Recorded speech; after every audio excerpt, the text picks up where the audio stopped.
Welcome to another virtual author chat at the Poison Pen Bookstore. I'm John Charles, and today the Poison Pen is honored to have with us author Frank Verlizzo, whose new book is Scenery of the Crime. Just came out and it's available in bookstores like the Poison Pen.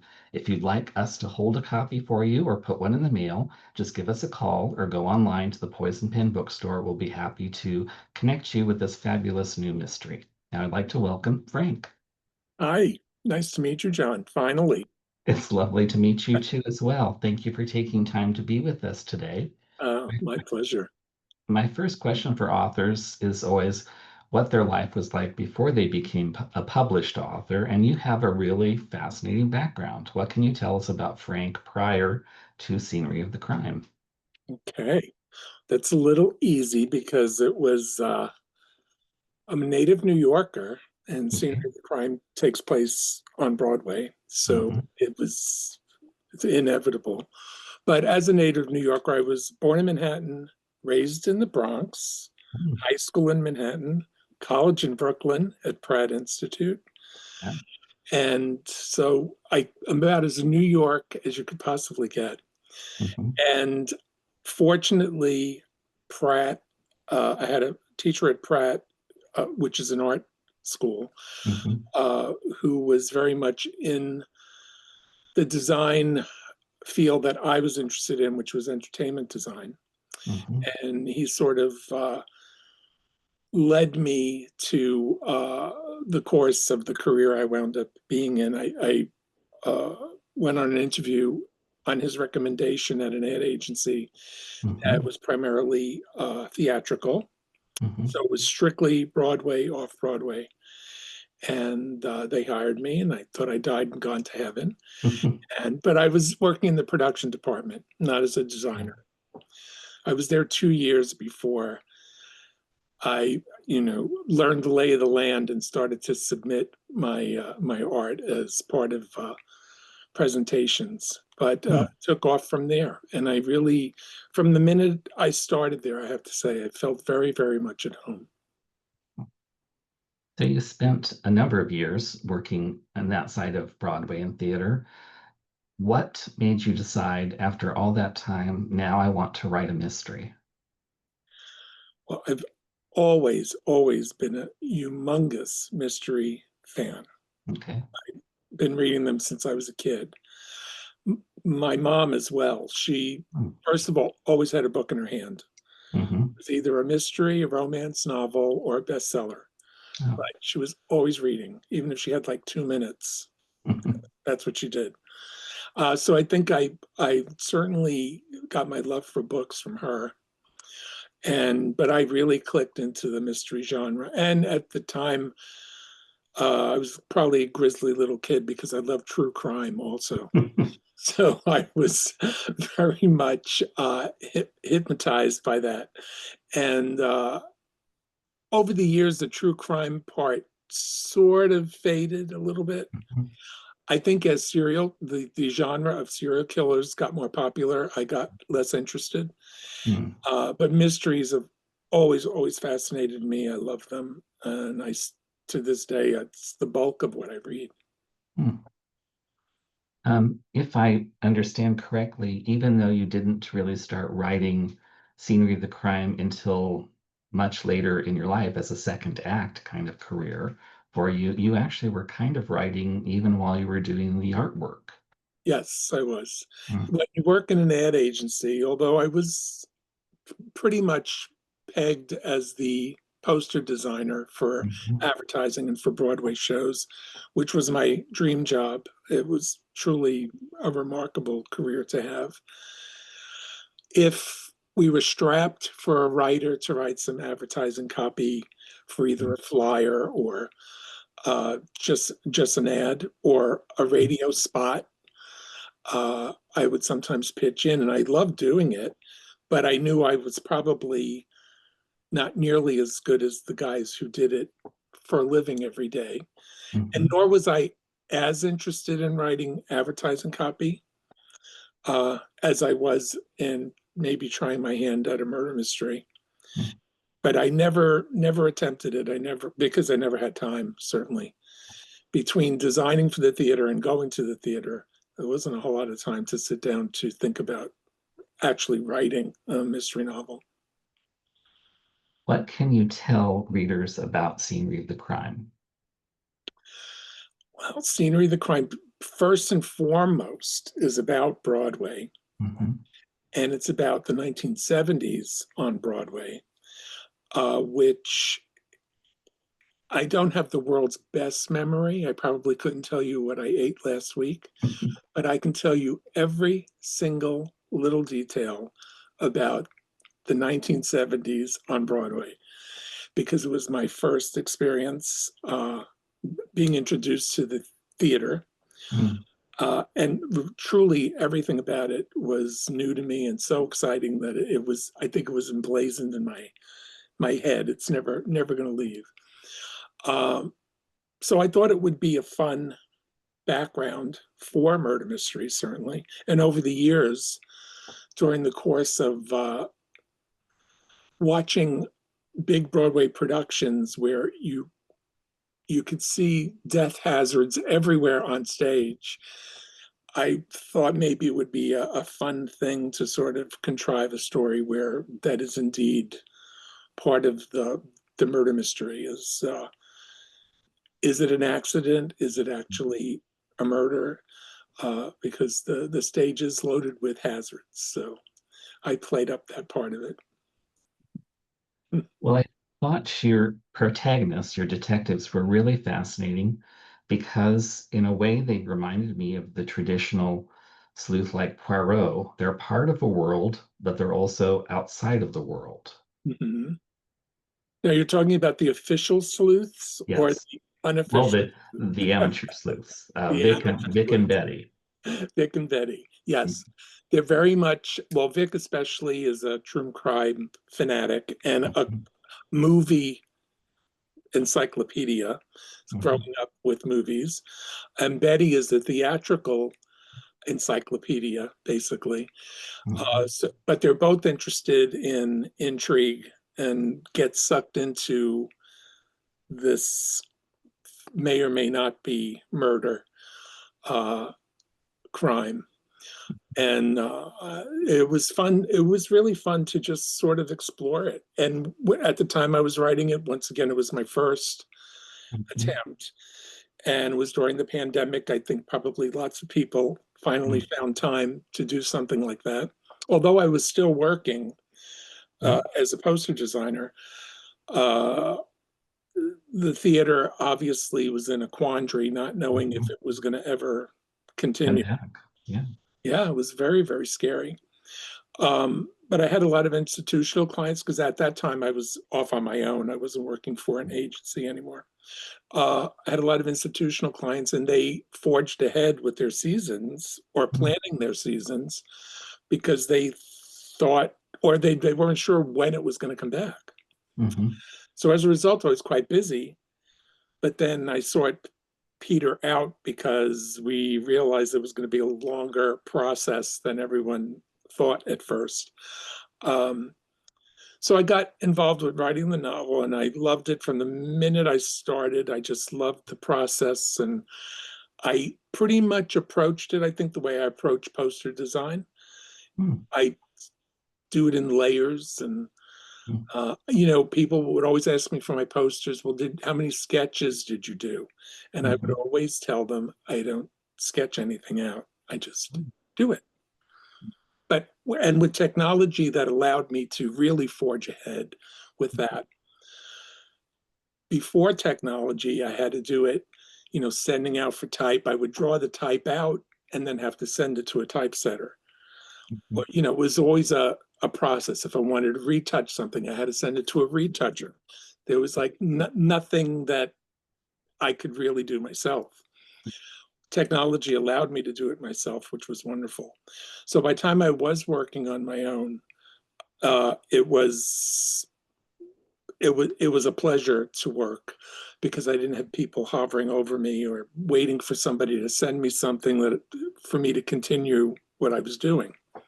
But it did give me time to write, which was wonderful. And I did really get into I think that was the beginning of me knowing that I wanted to segue from the theater poster art world and maybe try to spend my time writing because I really, truly love doing it much more than I actually thought I would.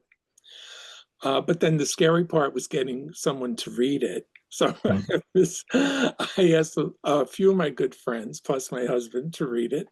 Mhm. And they were very encouraging. And I thought, okay, maybe I'll continue. And I did have an idea using the same main characters of Vic and Betty and Mhm. the twin detective. Mhm. Um, so I started a second novel a year later. It took me about a year to write the first one. And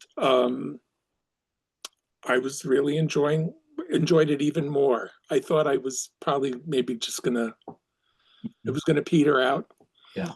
I hear, over the years I've worked with many, many writers at ad agencies who were trying to write novels and Mhm. were trying to write for TV, and they would struggle with uh, just running out of ideas. They were like, "Oh, I can't write anything. I don't have any ideas. I'm so dry," and I was totally just the opposite. So then Yeah. maybe there's something wrong with me that I feel like I have so many ideas.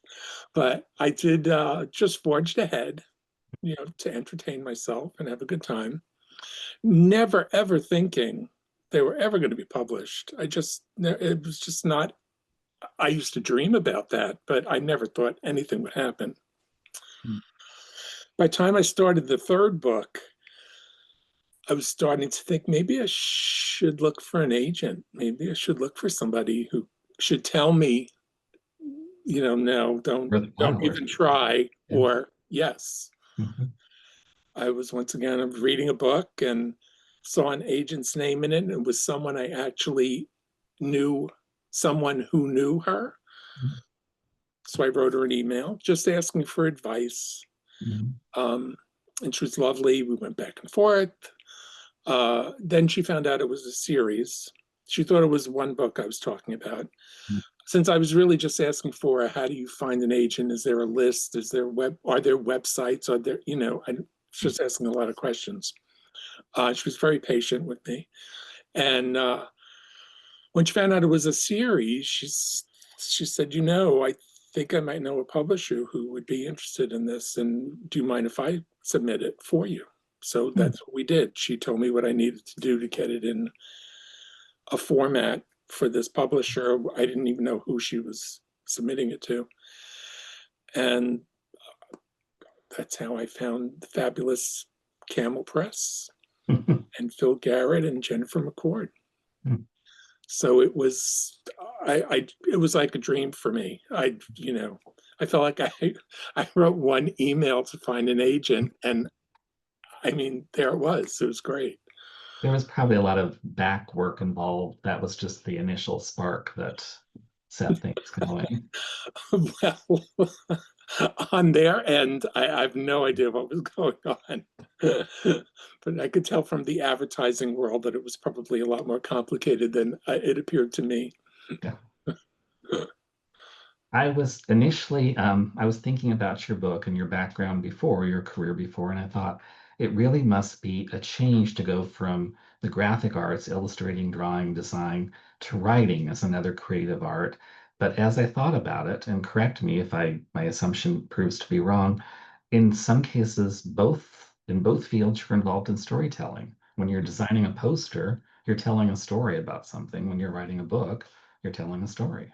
Absolutely. As a poster designer, I think one of my greatest strengths was that I was a reader Mhm. because, over the years I worked with many artists and art departments and also as the creative director getting them to design for shows. And I was always horrified at artists' reluctance to read. It's Mhm. like, do I have to read this script? Can't you just tell me what it's about? It's like, oh my, how could you? You won't get any of the details or the nuance or anything if I Mhm. tell you what it's about. So that I think that was an advantage for me is that I loved reading so much. But then it gave me the chance to translate what I was reading Mhm. This was the challenge for me, which I always loved, to a two-dimensional surface, but Mhm. yet give you enough information for you to want to either find out more about the show or Mhm. buy a ticket for the show. Mhm. Uh, and I always thought that was a fascinating process because in the interim, I was always allowed to forge ahead and do whatever I wanted without any interference from anyone, including the authors and creatives of the show. But then after I presented, they may make comments or, tell me a little like that one's closer to what we're trying to do. And then I would make revisions and very happily make revisions because now I had more information. And it was always a very, very, maybe one or two processes over the years, and we're talking decades, were horrifying. But on the whole, it was always very, very pleasant and a great, great creative process. One of the other things that I enjoyed about Scenery of the Crime, but it also kind of scared me a bit, was it's considered a historical mystery. And for those of us that remember the 1970s, we don't like to think that that was history. That was just our No, past. it But so many things have changed between then and now in Broadway. Can you talk about Broadway 1975 versus the Broadway you worked in up till today? sure. Well, Broadway in 1975, and in the many years I was doing it, Mm, I worked at four different ad agencies over the decades, but it was just the four corners of Times Square. I moved from one building to the other building it was the same place, basically. mhm, In one instance, I worked for two agencies, two totally different agencies on the same floor. yeah, So, but years later, but it's wild. It's a very insular mm, industry, which is what I actually did love about it. mm. And in thinking about having it as a murder mystery, it became my little British village. Yeah, St. Mary Mead. Yeah, Hmm. it absolutely is because everybody knows everybody. Hmm. Gossip is like wildfire. It's Hmm. unbelievable, but it's always entertaining and always intriguing. Hmm. Um, so the 70s basically were, it was kind of dangerous. Times Square was considered dangerous Hmm. for a good reason. It was. And it was dirty. Hmm. It was gritty, but it was also filled with neon and billboards and lights. And it was very, very exciting. But you did have to, I mean, I worked late a lot and certainly going to the theater many times a week. I'd be Hmm. walking home late a lot in that area. Hmm. And it was, you had to watch what you're doing. That's where my street smarts came in. Yeah. But it's changed in terms of now I think I perceive it as a very antiseptic environment. And it was not that before. I think it's lost a lot of the patina of glamour that Hmm. it had, although it was a sort of underground glamour. Uh, but I think theater people live at night, and that that's what attracted me to it. It was a great environment. It was just a great environment. But what could be the subways were disgusting. I mean, truly horrifying. In fact, I just recently Googled a 1975 subway car, and I was horrified. I remembered it being horrifying, but it was even more horrifying than I remembered. Did you live in New York? No, I visited a couple times, but not in the 70s. But even the whole theater experience has changed so much. Back Oh then, yeah. it was if you were purchasing tickets, there was no, I don't think there was like a ticket master or any of those big. I don't know. Well, there was telecharge, but the interesting thing about that, but that was even later. When I Mhm. first started, the importance of what theatrical advertising was all started with a full page ad in the New York Times for your new play or your new musical. Mhm. And at the bottom of that full page was a mail order coupon. Oh. And you would choose, you'd fill it out, you choose like 2 dates that you could go, and Mhm. you would think you had to fill in credit card info, Mhm. because you're putting it in a sealed envelope to mail it back. Mhm. But the scary part was for the producers and for the shows Mhm. is that they had to wait to get these mail order coupons to see if anybody was going to come. Mhm. So many, many, many shows started with like hardly anybody in the audience. I mean, it would be friends of the production and friends of the cast and people in the agencies and press agents and people who were in the industry would of course attend to see what was going on. And in fact, that's how Scenery of the Crime starts. But it was a scary proposition for producers because there was no mechanism for, certainly like today with pop-up ads, and we didn't even have direct mail yet. They couldn't afford it. It Oh. was way too expensive a process when I first started, and theater was very afraid of it. And they were just starting to think about TV commercials. Mhm. Yeah, it does, like you said, Yeah. it's kind of scary to think that it's historical, Hmm. but it certainly is because wow, has it ever changed? Yeah.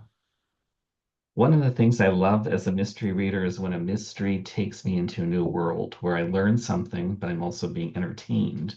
And that happened a lot with Scenery of the Crime. One of the things that I found fascinating was I had no idea there were art archives. Oh my gosh, I used to love living. Well, I made the archive in Scenery of the Crime Mhm. much more state of the art glamorous than it actually was. It Mhm. was just a big room filled with artwork in slotted file uh, structures. Mhm. But I would go in there all the time to see what somebody did 10 years ago or Mhm. so that was, yes, I was fascinated by that. And unfortunately, just before I left the initial agency, which I Mhm. fictionalized in Scenery of the Crime, uh, there was a small fire in the art archive, and we lost a lot of that incredible artwork. But it was all artwork that artists and very famous artists had done for Broadway productions, but those pieces of art were rejected. So no Mhm. one had ever seen them. They just got shoved into this archive. The artists, to me, I always thought it was amazing, never asked for their artwork back. So that would have been the first thing I would Yeah. have done. But we had a huge, huge stockpile of fantastic artwork. Hmm. And yes, it was fascinating. Given your own background, this is a question I found interesting. How much input did you have when it came time to the physical design of Scenery of the Crime, of the cover? What I love is you have a cast of characters, which is almost like in a theater program book, and it's Right. not chapters, it's scenes. So did you kind of provide that input? Yeah. Oh, I definitely wanted it to be as theatrical as possible without it being a play, obviously. Mhm.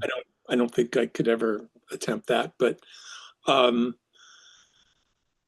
yeah, I certainly for the initial period when I was first communicating with Phil Garrett and Jennifer McCord, I wasn't sure I was going to be allowed to design the book cover. Mhm. I was very nervous about that because that was something that was obviously very important to me. So that all worked out really well, I'm happy to say. And yeah, I did want to treat it like almost like a program. Like, okay, here's your program. Now sit down and start, and it'll take you somewhere special, hopefully. You've mentioned writing Scenery of the Crime, but when it comes to mysteries, there's certain things that readers expect. There need to be clues, there need to be suspects, there need to be a resolution of the mystery. And I'm surprised when I talk to some authors, some of the authors are very organized, very detailed. They know exactly how it's going to go. Other authors, mystery writers will say they just kind of sit down with an idea and hope that they can knit everything together by the end. What kind of lane do you find yourself traveling? Well, I do write notes to myself.